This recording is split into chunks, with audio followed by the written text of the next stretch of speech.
YouTube has set it up that way themselves. They are the ones that have put in place a situation in which people have to make facetious titles or overly eye-catching thumbnails, which might be misleading just to draw people in to try to feed them a little bit of information here and there.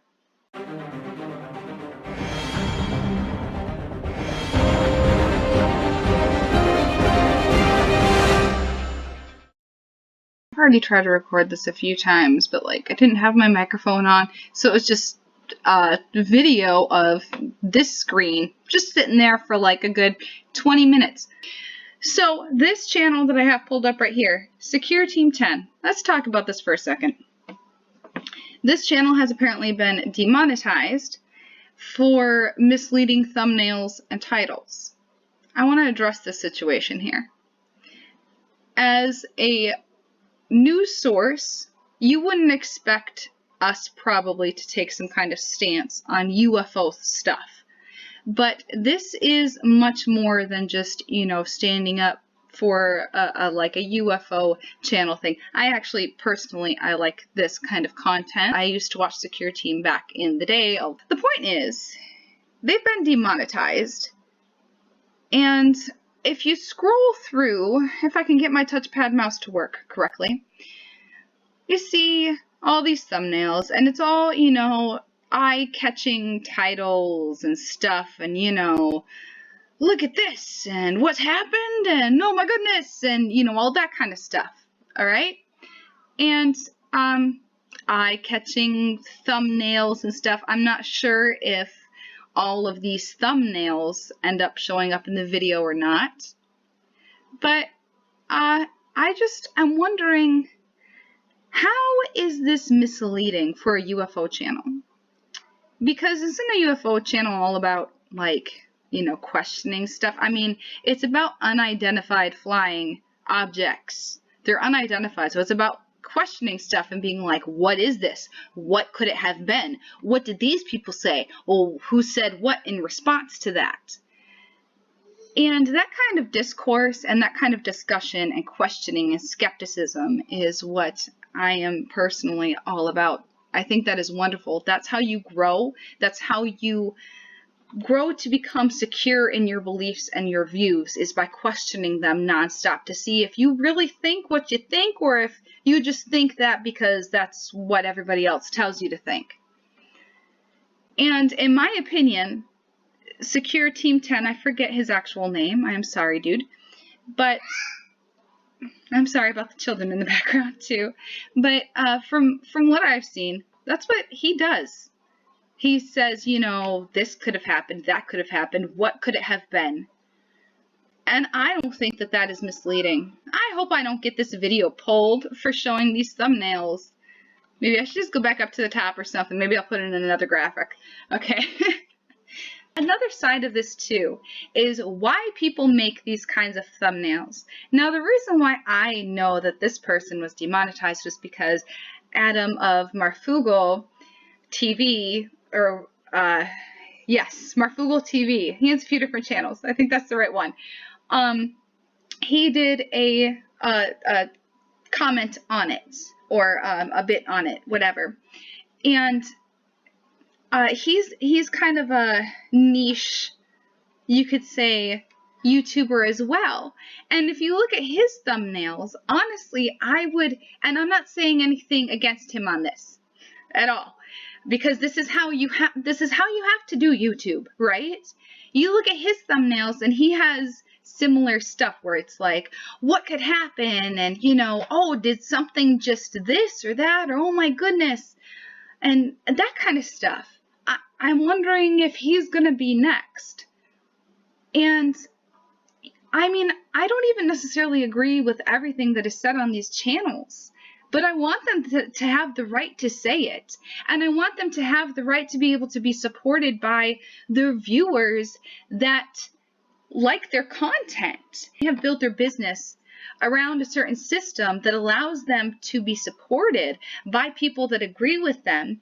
If that system suddenly decides that they're not allowed to be on it anymore, then that person is completely put out of a job. But now, if you're not if you don't have a big name, or if you're at the bottom of journalism or of video making or anything, of producing anything, it's really, really hard to get into this big conglomerate that's already been built.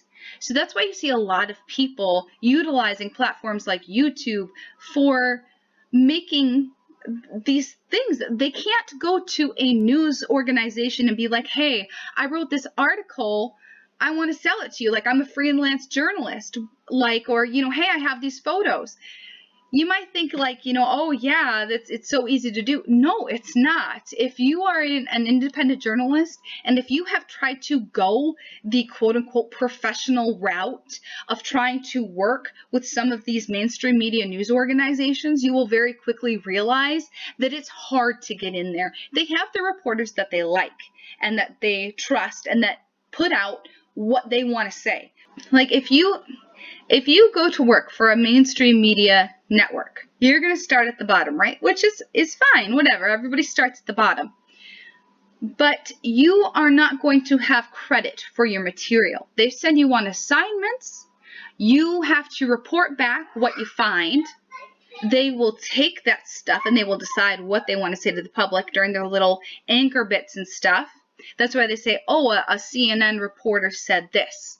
A Fox News reporter found this or that, but they don't give the name. And then other times, they will have a reporter that is like live at the White House or here or there at an event that they then talk to. And you see the same reporters, it's the same few across quite a few channels. So that shows you right there, this is a hard profession to try to get into, to where you're actually taken seriously. So a lot of people have to utilize stuff like YouTube.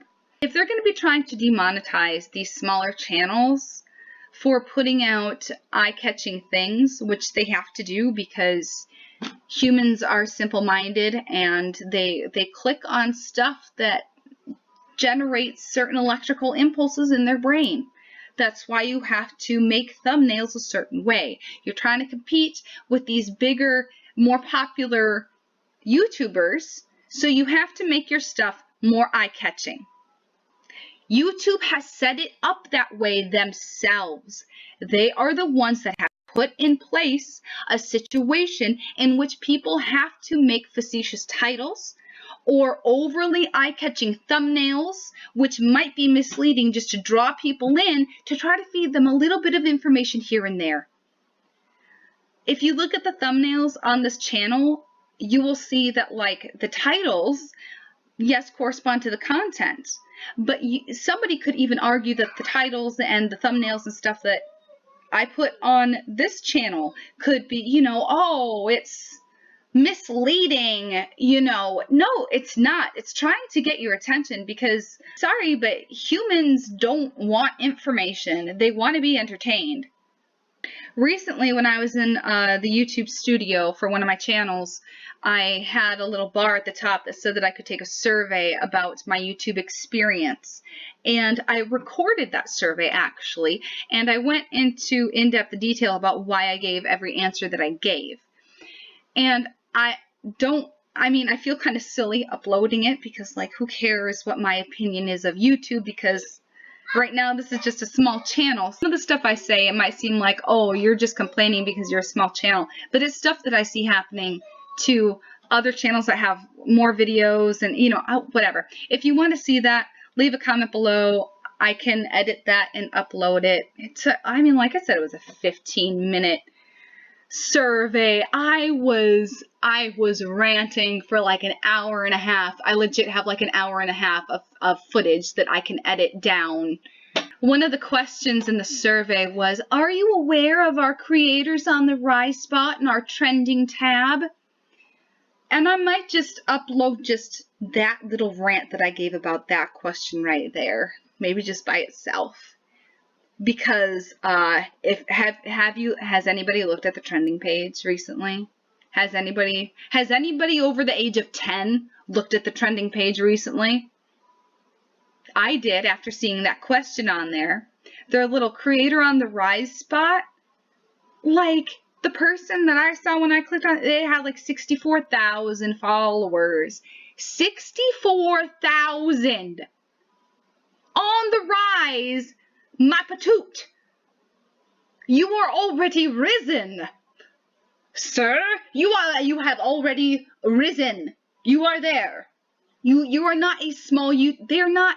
And I watched the video too, like, just to see, well, maybe they, like, have a low budget or something like that. Maybe they really are a creator on the rise.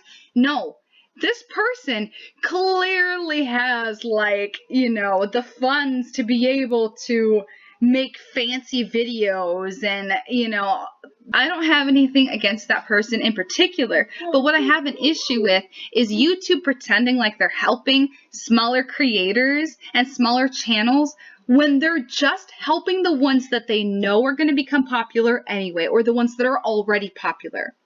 How do the YouTube algorithms work? We all know this. You type in a search thing and it shows you whatever has the most views or whatever has the most likes that correspond to your search query, along with what you have watched recently. So that means that if you search for something, you don't get to see the small creators. They're all the way at the bottom.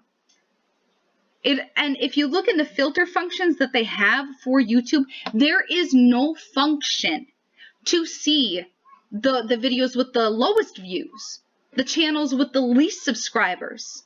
If you search for something, they only show the monetized ones. Why? Because that's how YouTube makes money. So of course it's going to suggest to you the things it makes money off of. It makes sense as a corporation, but they need to stop pretending like they're a corporation that cares about the creators. If you're a corporation that just cares about money, like every other one, then, just be honest about it. Seriously. I mean, I hate to tell you, YouTube, but you guys know this. You have people working for you that are millennials. You know how woke the new generations are. So how can you still think that you're going to be able to get away with doing these kinds of things and pretending like you care about small creators and like you want to still remain a platform that has the ability for everybody to succeed? You're not providing ability for everybody to succeed. Go find 10 YouTubers that are smaller, that like are maybe you don't agree with them or whatever. It doesn't matter. Go leave a comment on one of their videos being like, hey, everybody, remember to give a thumbs up. YouTube has the right to make decisions as a corporation, but we, the people, have the right to make decisions about YouTube based on their behavior. What would happen if a lot of these big YouTubers and stuff, what would YouTube do if the ones that they were reliant on to have their videos monetized so that they can make money from the advertisers, what would they do if those YouTubers suddenly demonetized their own videos? If there's no ad space before their video, then YouTube doesn't make money. That's why they don't suggest to you the videos that don't have ads on them. If you support free speech and you support people being able to put out content that you disagree with, I know I do, go over and maybe like subscribe to Secure Team, or I don't know, subscribe to somebody else that you disagree with, or go put a comment on YouTube, or I don't know, if you're a big YouTuber and you have a whole lot of, you have enough money or whatever, maybe demonetize some of your most popular videos so that way YouTube starts hurting. If everybody starts doing stuff like that, if all the big YouTubers start, either demonetizing their videos just outright, or they start going to a different platform, then YouTube is going to have to change. That's the only way you can make a big company or corporation change, is you have to affect their profit. Instead of asking you to like and subscribe to this video, I'm going to ask you to go find, somebody else that you disagree with, or a small YouTuber or something like that. Go subscribe to them. Go like their video that you disagree with, and leave a comment saying, hey, thumbs up, I completely disagree with you and this is why. I mean, from where I stand, the one way to change algorithms is to completely mess with them. So thank you for watching, everybody, and have a wonderful day.